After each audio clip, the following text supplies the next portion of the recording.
हमारे यहाँ जन्मने और मरने के पीछे ये क्या क्या कहानी है, क्या कारण है। आज हम चाहे कितने ही धनी हो, कितने ही हमारा परिवार संपन्न हो, एक पल में ना जाने क्या हो जाए। परिवार के परिवार मृत्यु को प्राप्त हो जाते हैं। अक्षेत्र के अक्षेत्र भूकंप या किसी अन्य प्राकृतिक आपदा के कारण विनाश को प्राप्त हो जाती है। लाखों मनुष्य मर जाते हैं, उनके बच्चे भी साथ ही मृत्यु को प्राप्त हो जाते हैं। और शेष बच्चे ये सोचते हैं कि हम कुशल हैं। परमेश्वर कबीर देव जी ने आकर के हमें ये बताया कि जिनको काल ने ग्रास कर लिया, जिनको उन आपदाओं ने नष्ट कर दिया, वो भी कुछ क्षण पहले अपने आप को कुशल समझ रहे थे। उनकी ना जाने कितनी आशाएं थी, उतनी ही आशाएं थी जितनी शेष बचे हुओं की हैं। वो स्वयं ही ना रहे, आशाएं तो कहाँ से होनी थी, कहाँ से रहनी थी। पुण्यात्माओं परमात्मा ने आके, कबीर परमेश्वर जी ने आके इस काल के षड्यंत्र का बांडा फोड़ किया है कि तुम अपनी गलती के कारण आप जी यहां आ गए और अब ये तुम्हें रास्ता नहीं दे रहा। इसके कारण इसका स्वार्थ है कि इस काल को जो 21 ब्रह्मांड का स्वामी है, इसको ब्रह्म भी कहते हैं। वेदों में इसे ब्रह्म कहा है, जिसका ओम नाम, ओम मंत्र है जाप करने का। ये 21 ब्रह्मांड का स्वामी है, प्रभु है, मालिक है। इसको ब्रह्म कहते हैं, इसको काल भी कहते हैं। ये स्वयं भी श्रीमद् भगवत गीता अध्याय नंबर 11 के श्लोक नंबर 32 में कहता है कि अर्जुन, मैं बढ़ा हुआ काल हूं और अब इन सभी लोगों को नाश करने के लिए प्रवृत्त हुआ। श्रीमद् भगवत गीता अध्याय नंबर 11 के श्लोक 21 में अर्जुन देख रहा है कि हे प्रभु, आप तो इन ऋषियों को भी खा रहे हो। आपके सामने ये सिद्धों के समुदाय देवताओं के पूरे ग्रुप आपके सामने करबद्ध खड़े हैं और मंगल कामना कर रहे हैं, वेदों के स्तोत्रों से आपकी स्तुति कर रहे हैं और आपसे भीख मांग रहे हैं अपने जीवन की, अर्थात मंगल कामना कर रहे हैं। आप उनको भी खा रहे हो। तब 11वें अध्याय के 32वें श्लोक में ये काल कहता है, जो श्री ब्रह्मा, श्री विष्णु, श्री शिव जी के पिताजी हैं, ये काल कहता है कि मैं काल हूं अर्जुन, मैं काल हूं और इन सभी लोगों को, इन सभी सेनाओं को इनका नाश करने के लिए अब मैं प्रवृत्त हुआ हूं। अर्जुन देख रहा है कि कुछ देवता, कुछ व्यक्ति आपकी जाड़ों में लटक रहे हैं, कुछ आपके मुंह में समा चुके हैं। ये काल कौन है? श्री कृष्ण काल नहीं थे। श्री कृष्ण जी ने पहले कभी अपने आप को काल नहीं कहा। श्री कृष्ण जी ने उस गीता के ज्ञान के उपरांत, यानी महाभारत के युद्ध के उपरांत, अपने आप को कभी काल नहीं कहा, क्योंकि ये काल नहीं थे। ये सतोगुण भगवान विष्णु अवतार थे। और विष्णु जी इतने शांति प्रिय सतोगुण युक्त हैं कि एक बार भृगु ऋषि जी ने भगवान विष्णु जी के सीने में लात मार दी थी। भगवान श्री विष्णु अर्थात श्री कृष्ण जी सतोगुण ने कहा था कि हे ऋषिवर, मेरा सीना वज्र जैसा सख्त है, आपके कोमल पैर को चोट तो नहीं आई। क्या वो महापुरुष जो इतना शांति प्रिय और इतना दयालु है, क्या वो काल हो सकता है? क्या वो अपने आप को काल कह सकता है? जिसको देखकर अर्जुन जैसे योद्धा भी कांप रहे हैं, तो वो श्री कृष्ण नहीं, श्री विष्णु नहीं, वो काल था जो श्रीमद् भगवत गीता जी का ज्ञान श्री कृष्ण जी में प्रवेश करके कह गया, बोल गया। मुख यानी ये शरीर समझो एक यंत्र है, जैसे टेप रिकॉर्डर होता है, और टेप रिकॉर्डर में जो भी जैसी भी कोई कैसेट डाल दी जाती है, फिर वो कैसेट बोलती है, उस कैसेट वाला ही मैटर बाहर बोल रहा है, वो टेप रिकॉर्डर। श्री कृष्ण जी के शरीर अर्थात टेप रिकॉर्डर में इस काल ब्रह्म ने, काल कहो चाहे ब्रह्म कहो, इसने स्वयं प्रवेश करके और अपनी कैसेट चला दी। उसने गीता जी का ज्ञान स्वयं बोला। अपनात्माओं, तत्व ज्ञान किसे कहते हैं? जिसमें निष्कर्ष निकले, जिस ज्ञान के आधार से गूढ़ रहस्यों की जानकारी हो, उसको तत्व ज्ञान कहते हैं। आध्यात्मिक ज्ञान को समझने के लिए, जानने के लिए कुछ बातें हैं जिनका विशेष ध्यान रखना पड़ेगा।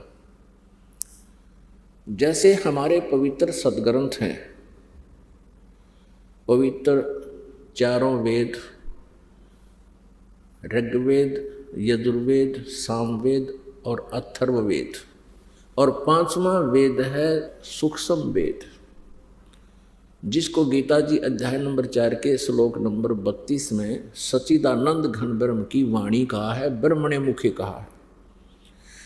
ब्रह्मणे मुखे माने सच्चिदानंद घन ब्रह्म के मुख से उत्तरित वाणी में, अर्थात उस सूक्ष्म वेद में कबीर वाणी में विस्तार से सब अनुष्ठान यज्ञों की जानकारी विस्तार से दी गई है।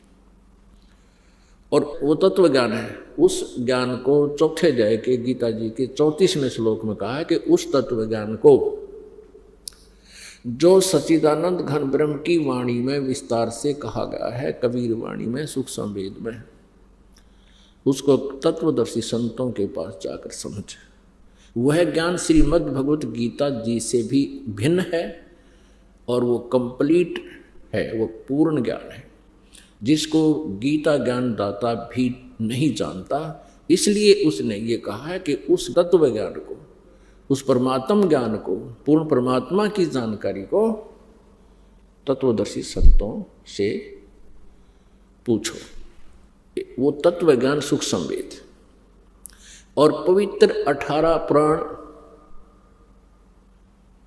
पवित्र श्रीमद् भगवत गीता और पवित्र सुधा सागर, ये हमारे जो आध्यात्मिक ज्ञान का सिलेबस है, आध्यात्मिक ज्ञान का ये पाठ्यक्रम है, ये सिलेबस है।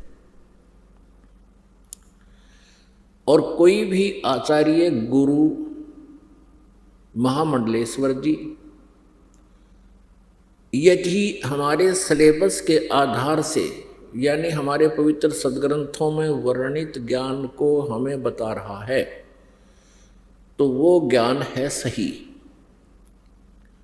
और जो इन पवित्र सदग्रंथों में वर्णित ज्ञान के विरुद्ध ज्ञान दे रहा है, अर्थात जो सिलेबस से बाहर, पाठ्यक्रम से बाहर कोई टीचर, कोई अध्यापक पढ़ा रहा है तो वो उसका ज्ञान सही नहीं है, उसका ज्ञान सिलेबस अनुसार नहीं है, पाठ्यक्रम के अनुसार नहीं है।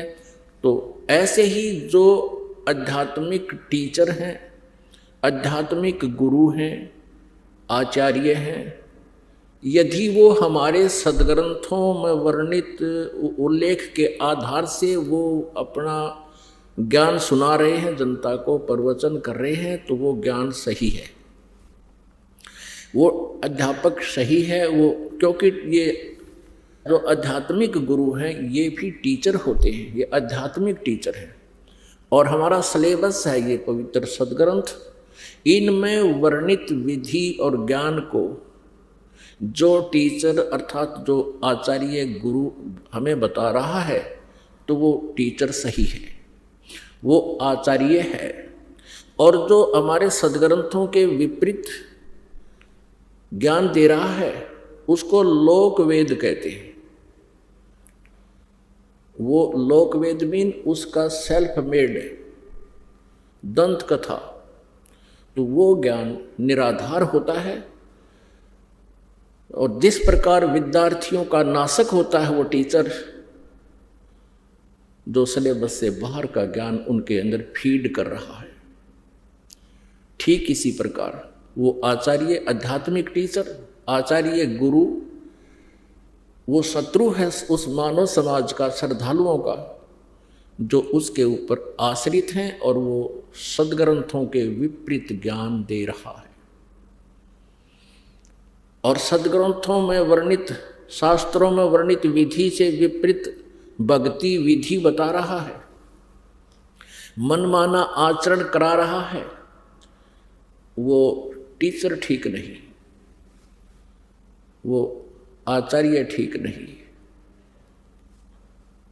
वो शत्रु है आप जी का। अब ये निर्णय करना पड़ेगा कि कौन आचार्य ठीक ज्ञान दे रहा है और कौन गलत दे रहा है। श्रीमद् भगवत गीता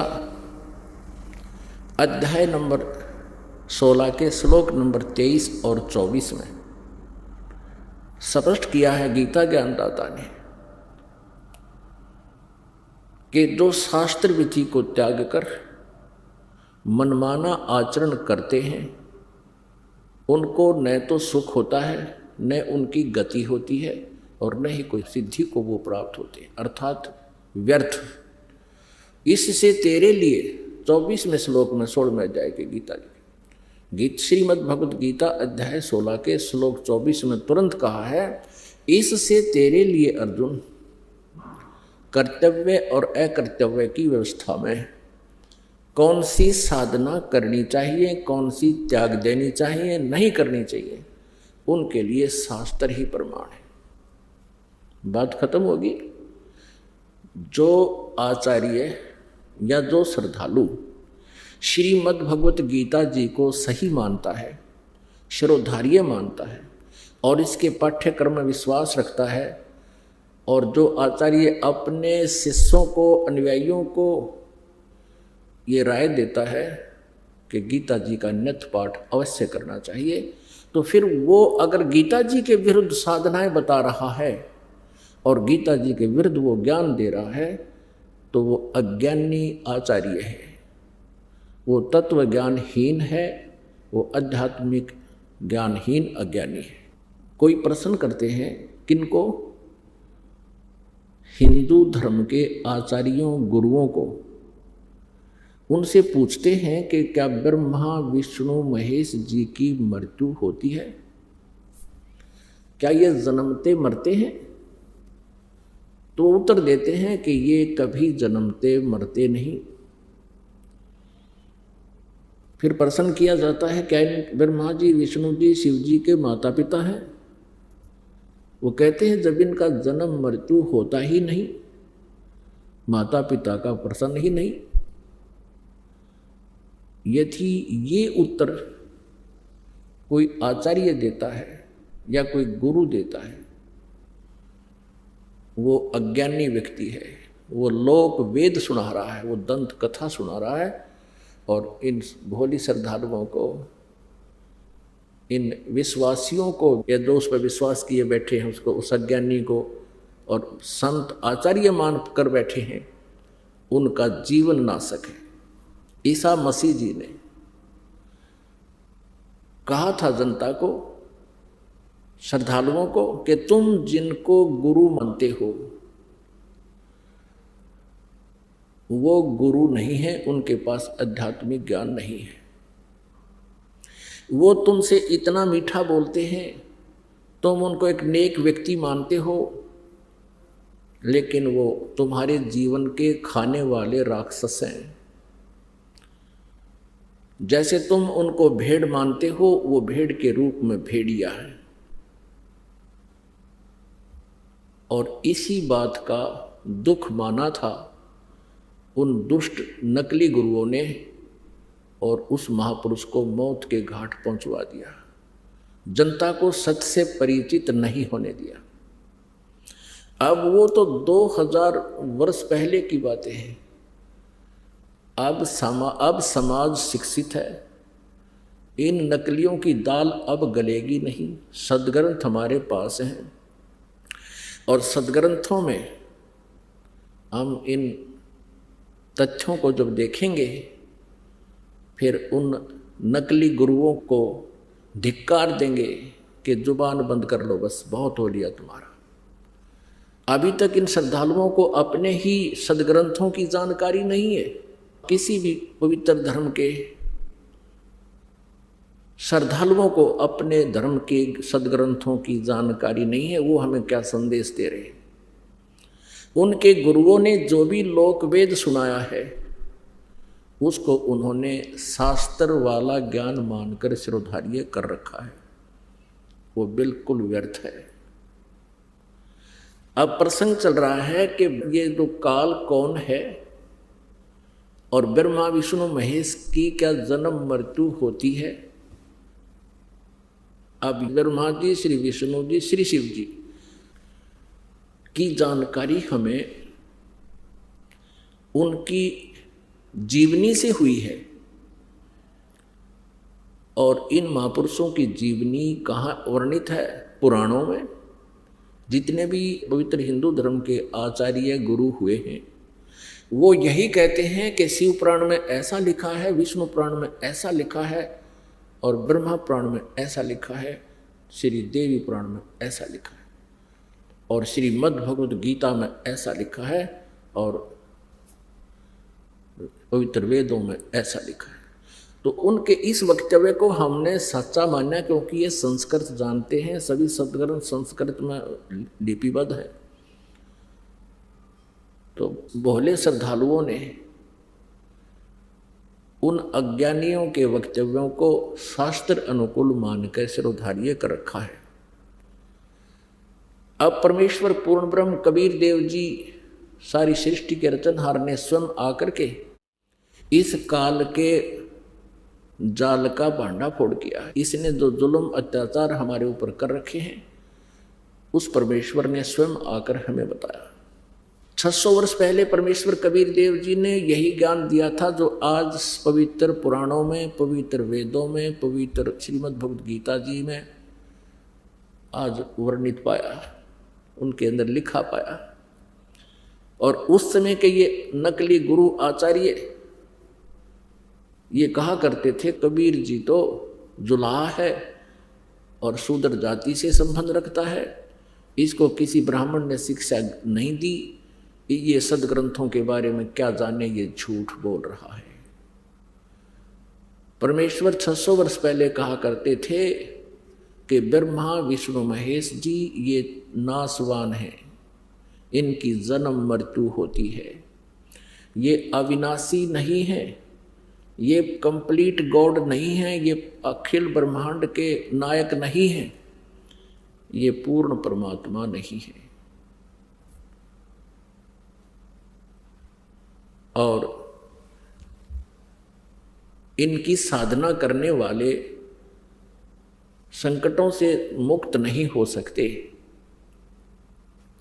तो उस समय इन परमात्मा के सतवचनों का इतना जोर शोर से विरोध किया, उन नकली गुरुओं ने जनता को भ्रमित कर दिया कि वह कबीर जुलाहा झूठा है, हमारे देवी देवताओं के बारे में ऊट पटांग बोलता है, उनका अपमान करता है, और परमेश्वर के पीछे हमें लगा दिया उन दुष्टों ने।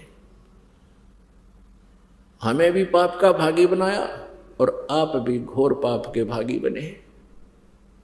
वही ज्ञान जो 600 वर्ष पहले परमेश्वर कबीर देव जी ने बताया था, आज ये दास आपको परमेश्वर के ज्ञान को अपने सदग्रंथों से मेल करके रूबरू करा रहा है।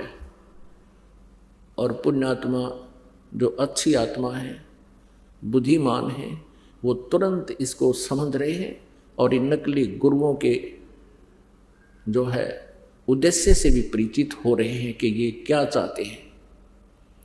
इनका उद्देश्य सदा ये रहा है कि हम जनता को सच्चाई से दूर रखें ताकि इनके ये रोजी रोटी बनी रहे, इनका आचार्य पद सुरक्षित रहे, इनका गुरु पद सुरक्षित रहे, और इनको जनता के कल्याण से कोई लेन देन नहीं। यदि ये सत्य में वास्तव में जनता के हितैषी हैं, ये गुरु नकली और ये महंत अपना जीवन नष्ट कर रहे हैं, अगर ये हितैषी हैं तो इस ज्ञान को समझे और गहराई से सोचे तुम क्या कर रहे हो, क्या करना चाहिए था, तुम कितने दोषी हो भगवान के, और स्वीकार करें, सरेंडर करें इस ज्ञान के सामने कि हमारे पास ज्ञान नहीं है, नहीं तो आओ मैदान में और प्रमाणित करो अपने ज्ञान को किसी सदग्रंथ के साथ से। अब यह आध्यात्मिक ज्ञान चर्चा एक प्रोग्राम स्पॉन्सर करवाया जा रहा है भक्तों के द्वारा। अब इसमें देखते हैं कितने लोग आते हैं। यदि ये हितैषी है जनता के तो आएंगे और अपने विचार व्यक्त करेंगे, और साथ में फिर दास भी अपना टिप्पणी करेगा, विचार देगा। अब जिसको अच्छा लगेगा पुण्यात्मा स्वीकार कर लेंगी, ये भ्रमित ना रहेंगी। अपनी अपनी कह रहे हैं, लोक वेद सुना रहे हैं, तो वो लोक वेद अब पता चल जाएगा। जो सदग्रंथों से मेल खाता है वो ज्ञान तत्व ज्ञान है, और जो सदग्रंथों से शास्त्रों से बाहर है, आउट ऑफ सिलेबस उनके विचार हैं, तो वो तत्व ज्ञान नहीं, वो कोरा अज्ञान है। अब आपके समक्ष ये रूबरू करते हैं कि श्री ब्रह्मा जी, श्री विष्णु जी, श्री शिव जी नासवान हैं, इनकी जन्म मृत्यु होती है, इनके माता पिता हैं। ये देखिएगा श्रीमद् देवी भागवत, गीता प्रेस गोरखपुर, और ये कहाँ से प्रकाशित है, संपादक हैं हनुमान प्रसाद पोदार, चिमनलाल गोस्वामी, गीता प्रेस गोरखपुर से प्रकाशित है। इसके तीसरे स्कंद में प्रश्न नंबर 123 पर भगवान विष्णु जी स्वयं स्वीकार कर रहे हैं। विष्णु जी कहो तो श्री कृष्ण जी कहो, तुम शुद्ध स्वरूपा हो, यह सारा संसार तुम ही से उद्भासित हो रहा है। अपनी माता दुर्गा की स्तुति करते हुए श्री विष्णु जी बोल रहे हैं, मैं ब्रह्मा और शंकर हम सभी तुम्हारी कृपा से विद्यमान हैं। हमारा आविर्भाव माने जन्म और तिरोभाव माने मृत्यु हुआ करता है। हमारा तो जन्म और मृत्यु होता है, केवल तुम ही नित्य हो, जगत जननी हो, प्रकृति और सनातनी देवी हो। भगवान शंकर बोले, देवी यदि महाभाग विष्णु तुम्ही से प्रकट हुए हैं, यानी तो आपसे जन्म हुआ है, तो उनके बाद उत्पन्न होने वाले ब्रह्मा भी तुम्हारे ही बालक हुए। फिर मैं तमोगुणी लीला करने वाला शंकर क्या तुम्हारी संतान नहीं हुआ? अर्थात मुझे भी उत्पन्न करने वाली, जन्म देने वाली तुम ही हो शिवे। संपूर्ण संसार की सृष्टि करने में तुम बड़ी चतुर हो। इस संसार की सृष्टि, स्थिति और संहार में तुम्हारे गुण सदा समर्थ है। उन्हीं तीनों गुणों से उत्पन्न हम,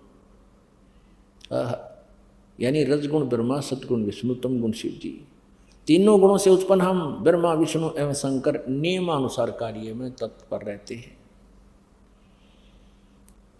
हम ये तीनों देवता तो जगत का कार्य संभाले रहते हैं और तुम्हारे ही रूप हैं।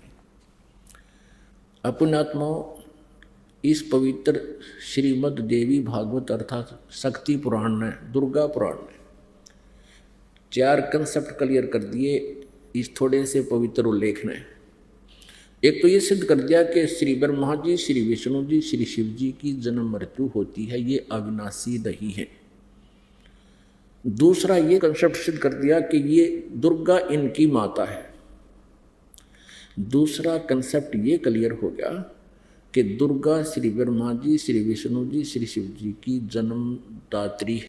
जिस परब्रह्म के विषय में ज्ञान और अज्ञान से पूर्ण उक्तियों द्वारा इस प्रकार विकल्प किए जाते हैं, उसने कुछ काल के बाद द्वितीय की इच्छा प्रकट की। उसके भीतर एक से अनेक होने का संकल्प उदित हुआ।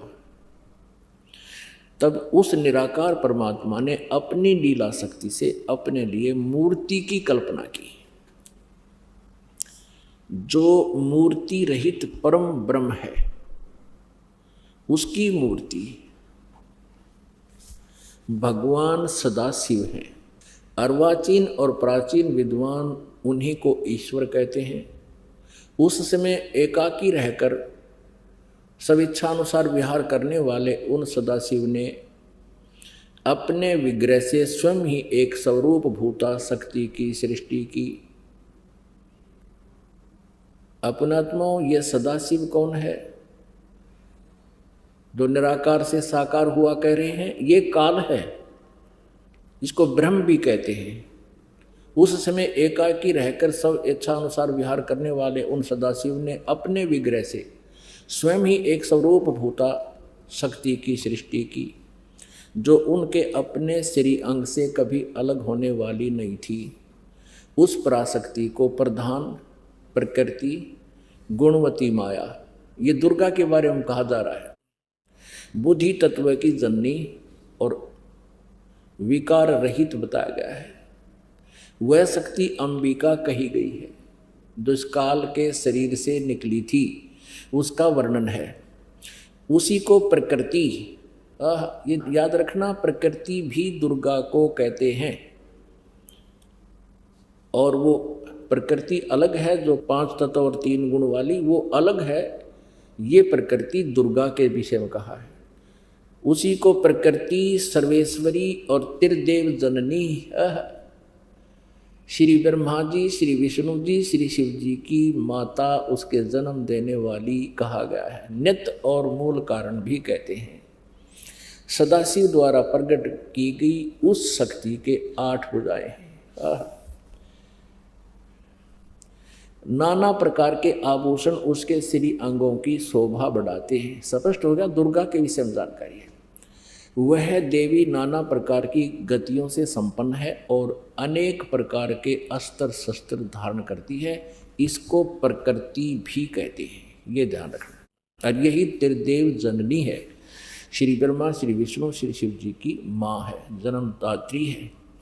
एका एकनी होने पर भी वह माया संयोग वसात अनेक हो जाती है। वे जो सदाशिव हैं, ये है वो काल जो गीता बोल रहा था श्री कृष्ण में प्रवेश करके। वे जो सदाशिव हैं, उन्हें परम पुरुष ईश्वर, शिव, शंभु और महेश्वर कहते हैं। अब ये देखना, 101 पृष्ठ पर यह कंसेप्ट क्लियर होगा रुद्र संहिता का। वे अपने सारे अंगों में भस्म रमाए रहते हैं।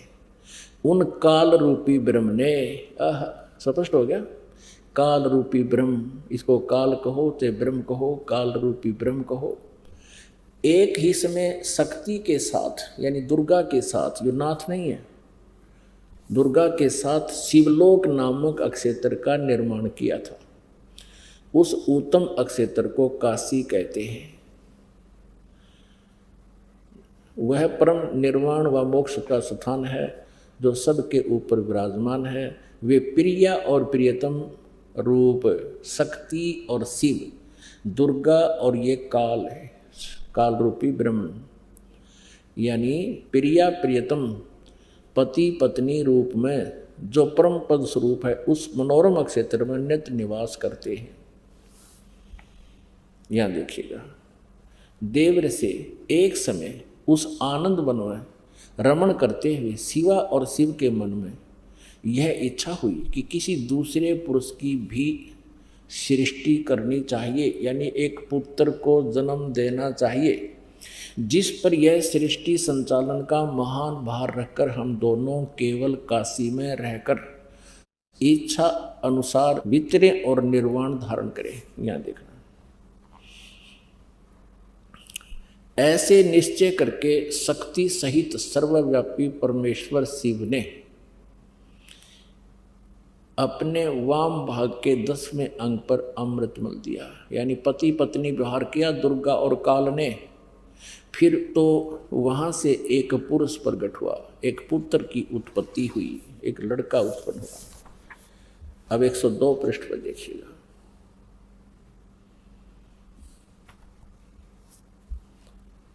संक्षिप्त शिवपुराण आप पढ़ रहे हैं, यहां देख, ज्यादा ना दिखा कितना दिखाएंगे। शिव ने कहा, वत्स, उस काल ने कहा विष्णु को, जो उसका पुत्र उत्पन्न हुआ, बेटा व्यापक होने के कारण तुम्हारा विष्णु नाम विख्यात हुआ। अब विष्णु के माता पिता स्पष्ट हैं। पवित्र शिव पुराण ने ये स्पष्ट कर दिया कि काल रूपी ब्रह्म, ये सदाशिव जिसको कहते हैं, ये दुर्गा का पति है। इन दोनों के संयोग से, पति पत्नी व्यवहार से विष्णु का जन्म हुआ। ये काल रूपी ब्रह्म और दुर्गा विष्णु की माता है। स्पष्ट हुआ। ये है रुद्र संहिता अध्याय नंबर 6 में। अब 7वां अध्याय रुद्र संहिता का ये कंसेप्ट क्लियर करेगा, ये स्पष्ट करेगा कि ब्रह्मा की उत्पत्ति भी दुर्गा और काल से, सदाशिव अर्थात काल रूपी ब्रह्म से और इस दुर्गा से हुई। ये देखिए 103 पृष्ठ है और ये रुद्र संहिता का ये 6वां अध्याय यहाँ समाप्त हो गया। ये 7वां शुरू होता है। ब्रह्मा जी कहते हैं देव रसे,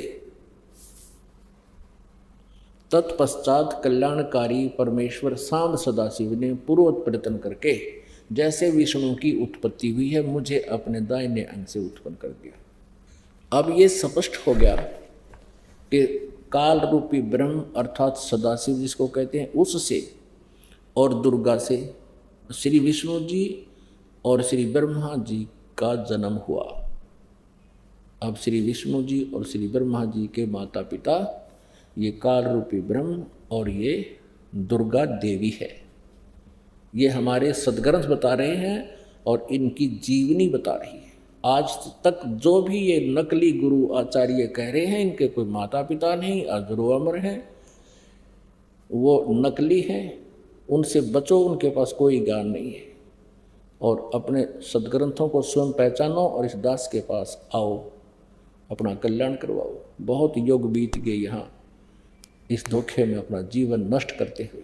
अब आपको दिखाते हैं श्री शिव जी, शिव के महेश के माता पिता कौन है।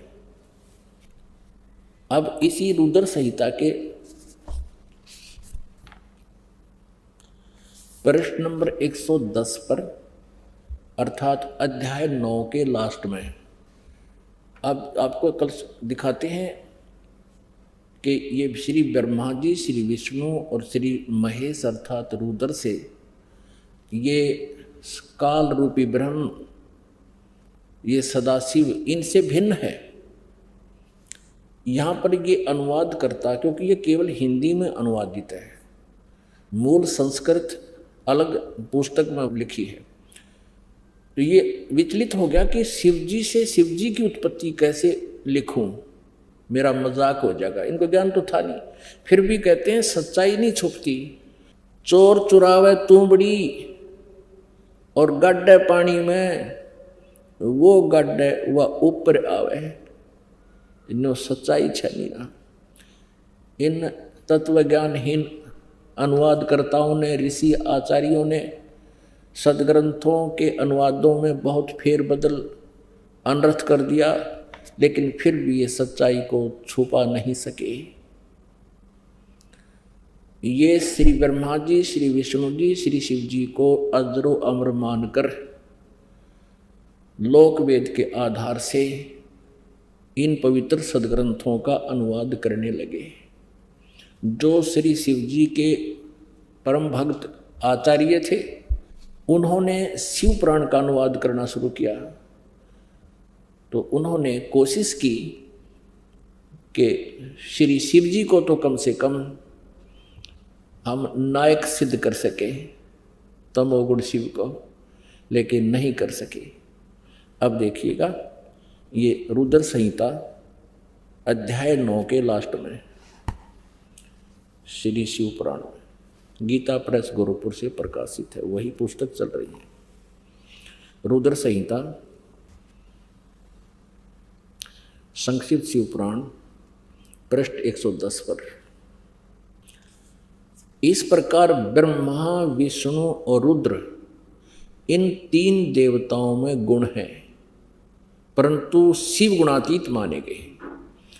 अपनात्मा ये श्री ब्रह्मा जी, श्री विष्णु जी और श्री महेश कहो चाहे रुद्र कहो, यहाँ पर ये रुद्र शब्द महेश के लिए, और इनसे अलग है इनका पिता ये शिव, सदाशिव काल रूपी ब्रह्म, ये काल रूपी ब्रह्म है। अब ये स्पष्ट 4 हो गए, 1 2 3 और ये चौथा, ये इनसे नारा है। अब फिर दिखाते हैं इसी पवित्र शिव पुराण में, ये देखिएगा, एक बार श्री विष्णु जी तथा श्री ब्रह्मा जी में इस बात पर विवाद हो गया। ब्रह्मा जी कहते हैं मैं सारी सृष्टि का जनक हूँ और विष्णु जी का भी मैं ही उत्पत्ति करता हूँ। अज्ञान आधार से ब्रह्मा जी ऐसे बोले विष्णु जी को। विष्णु जी ने कहा कि नहीं, मैं सबका मालिक हूँ, मैं ही सबका जनक हूँ, और ब्रह्मा जी मेरी नाभि से उत्पन्न हुए हो, तुम अपने आप को जगत कर्ता नहीं कह सकते, तुम मेरे पुत्र हो। ब्रह्मा जी कहता है तुम मेरे पुत्र हो, विष्णु जी कहते हैं तुम मेरे पुत्र हो, मैं तुम्हारा जनक हूँ। इस बात पर विवाद हो गया। उनके विवाद का निपटारा करने के लिए इस काल रूपी ब्रह्म ने, सदाशिव ने, काल ने, इनके पिता ने, इनके बीच में एक तेजों में पिलर खड़ा कर दिया, जो शिवलिंग नाम से जाना जाने लगा। अब इन्होंने विवाद तो बंद कर दिया। अब ये असमंजस में पड़ गए कि इतना लंबा ये स्तंभ कहाँ से आ गया। फिर ये काल रूपी ब्रह्म ये सदाशिव यानी शिव रूप में प्रकट हो गया। ये कैसे छल करता है ये ब्रह्म, ये काल रूपी ब्रह्म। ये किसी को तो श्री ब्रह्मा जी का रूप दिखा देता है, किसी को श्री विष्णु जी के रूप में प्रकट हो जाता है, और कहीं पर ये शिव के रूप में, अपने पुत्र शिव के रूप में प्रकट हो जाता है। इसलिए अभी तक ये आचार्य लोग, ये ऋषि महर्षि सभी भ्रम में पड़े रहे, ये समझ नहीं सके। ये कहते रहे कोई विष्णु जी को सर्वेश्वर बताता रहा, कोई शिव जी को, कोई ब्रह्मा जी को। तो फिर वो प्रकट होकर के इनको समझाता है कि तुम भगवान नहीं हो। ब्रह्मा जी विष्णु जी को ये काल रूपी ब्रह्म कहता तुम भगवान नहीं हो, तुमने अपने आप को भगवान मान लिया, ईश मान लिया, ये तुम्हारी गलती है। इसको दुरुस्त करने के लिए मैं अब रण स्थान पर आया हूँ। अपनात्माओं, अब ये है गीता प्रेस गोरखपुर से प्रकाशित। अब आपको दिखाते हैं जिसमें मूल संस्कृत भी विद्यमान है, उससे ये कंसेप्ट क्लियर होगा जो दास करना चाहता है। ये देखिएगा, शिव महापुराण हिंदी टीका सहित भाग 1, ये कहाँ से छपा है? श्री शिव महापुराण विद्या वारिधि पंडित ज्वाला प्रसाद जी मिश्रकृत हिंदी टीका सहित, खेमराज श्री कृष्ण दास प्रकाशन बम्बई से ये छपा है, ये प्रकाशित है, इसके प्रकाशक हैं। ये है अथ श्री शिव महापुराणम भाषा टीका सहितम प्रारंभते। अब हम इसमें संस्कृत भी विद्यमान है। पृष्ठ नंबर 11 से प्रारंभ करेंगे। शिव पुराण विद्वेश्वर संहिता अध्याय 6। ये देखिए, नंदीकेश्वर बोले, हे योगिंदर, आगे एक समय विष्णु भगवान शेष शैया पर अपने गरुड़ आदि पार्षदों से संयुक्त लक्ष्मी सहित शयन करते थे। उस समय ब्रह्म ज्ञानियों में श्रेष्ठ ब्रह्मा जी अपनी इच्छा से वहाँ आए, विष्णु जी के पास। सब प्रकार सुंदर सेज पर शयन करते हुए कमल लोचन विष्णु जी से पूछने लगे, तुम कौन हो जो मुझे देखकर अभिमानी पुरुष के समान शयन करते हो? वत्स, बेटा। ब्रह्मा जी कहने लगे विष्णु को, बेटा उठो, देखो मैं तुम्हारा स्वामी आया हूं। आए हुए गुरु को देखकर जो अभिमान करता है, उस द्रोही मूड का प्रायश्चित होना उचित है। यह सुनकर विष्णु जी के अंतर में तो क्रोध हुआ, यानी अंदर तो बहुत गुस्सा हुआ, पर उसको ऊपर ना दिखाया विष्णु जी ने, परंतु बाहर से शांत रहे और बोले, वत्स। विष्णु जी ब्रह्मा जी को बोले, बेटा तुम्हारा मंगल हो, बैठो, इस आसन पर विराजो। इस समय तुम्हारा नेत्र कुटिल और मुख वक्र क्यों हो रहा है? यानी गुस्से में हो रहे थे ब्रह्मा जी, ये सुनकर, पुत्र शब्द सुनकर विष्णु जी से। ब्रह्मा जी बोले, वत्स विष्णु, हे बेटा विष्णु, तुमको समय के प्रभाव से अभिमान है। हे पुत्र, मैं तुम्हारा रक्षक और जगत का पिता मैं हूँ। विष्णु जी बोले, यह तो सब जगत मुझ में सचित है, तुम चोर के समान किस प्रकार अपना कहते हो? अब देखिए इनका लठ बाजेगा, किस प्रकार अपना कहते हो? तुम मेरी नाभि कमल से उत्पन्न हुए हो, इससे मेरे पुत्र हो, मुझे पुत्र कहना व्यर्थ है। नंदीकेश्वर बोले, इस प्रकार ब्रह्मा विष्णु दोनों ही रजोगुण से मुग्ध होकर विवाद करने लगे। लठ पर इनका झगड़ा हो गया। मैं श्रेष्ठ हूँ, मैं स्वामी हूँ, ऐसा कहकर एक दूसरे को मारने की इच्छा से युद्ध करने में उत्सुक हुए। आगे देखो, तब ये तो लड़ने लगे ब्रह्मा और विष्णु जी तय, और हमारे देवताओं का चरित्र देखो। तब संपूर्ण देवता विमान में बैठकर उस महाअद्भुत युद्ध देखने को चले आए, और आकाश में उनके ऊपर फूल बरसाने लगे। वारे देवताओं, अपने आत्माओं, हमारे देवताओं का करैक्टर देखो। यदि दो व्यक्ति आपस में झगड़ा कर रहे हों तो देव पुरुषों का, अच्छे व्यक्तियों का कर्तव्य बनता है कि उनका बीच बचाव करके उस जुल्म से बचाए उनको। और हमारे देवता क्या कर रहे हैं? ऊपर से फूल बरसा रहे हैं, शाबाश, लड़ो मरो लड़के। अरे तेरा गजब भैया। पुण्यात्माओं, विचार करो,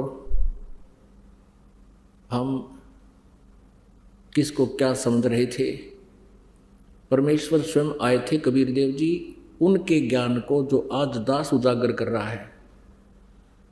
600 वर्ष पहले उन अज्ञानी ऋषि महर्षि गुरुओं ने दबा दिया था, ऊपर नहीं आने दिया, क्योंकि जनता अशिक्षित थी।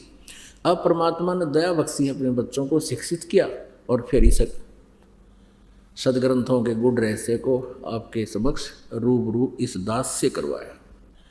अब प्रसंग ये भी चल रहा है कि श्री ब्रह्मा और श्री विष्णु और ये शिव महेश जो काल के पुत्र हैं, ये प्रभु नहीं है, ये ईश नहीं है, ये इनका पिता, और ये शिव पुराण स्पष्ट कर रही है। देखिएगा, ये देखिएगा, शिव पुराण वही शिव पुराण है, 17 पृष्ठ, अध्याय 9, विद्वेश्वर संहिता भाग 1 अध्याय 9। अब ये संक्षिप्त में दिखा रहा हूँ। उन दोनों की अज्ञानता और वैर को दूर करने के अर्थ दोनों से कहा। किसने? ये काल सदा शिव काल रूपी ब्रह्म आ गया बीच में, सतम खड़ा कर दिया। मैं केवल संक्षिप्त सुना रहा हूँ आपको, आप पढ़ सकते हैं इसको। वो क्या कह रहा है? मेरे सकल और निष्कल भेद से 2 स्वरूप हैं, परंतु और ईश्वर नहीं, इस कारण से उनके 2 रूप नहीं हो सकते। पहला सतम रूप जो बीच में पिलर खड़ा करा था और पीछे मूर्तिमान रूप धारण किया, यानी अब खड़ा है शिव रूप में। इसमें ब्रह्म रूप निष्कल है और ईश रूप सगुण है। मेरे ये दोनों रूप सिद्ध हैं, दूसरे किसी के नहीं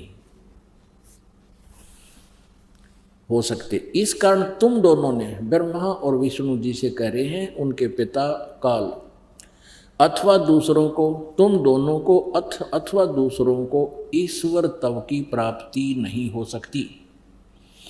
तुमने जो अज्ञानता से अपने को ईश माना, यह बड़ा कहते तुमने अपने आप को भगवान मान लिया, प्रभु मान लिया, तुम प्रभु नहीं हो,